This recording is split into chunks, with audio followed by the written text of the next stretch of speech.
السلام علیکم ناظرین، کیسے ہیں آپ لوگ؟ امید کرتی ہوں خیریت سے ہوں گے۔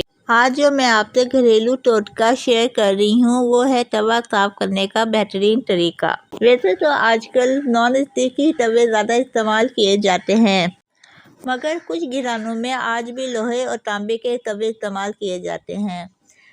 اور استعمال کرنے سے رنگ آلود اور خراب ہو جاتا ہے، تو اسے صاف کرنے کا بہترین طریقہ یہ ہے کہ آپ توے کو میٹھا سوڈا لگا کر تھوڑی دیر کے لیے رکھ دیں، پھر تھوڑی دیر کے بعد اسے صاف کر دیں۔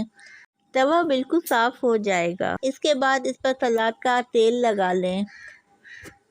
اور ایک بات ہمیشہ ذہن میں رکھیں کہ جب بھی توا استعمال کرنے کے بعد آپ دھوئیں تو اس پر سرسوں کا تیل ضرور لگائیں۔ اگلی ریمیڈی تک اللہ حافظ۔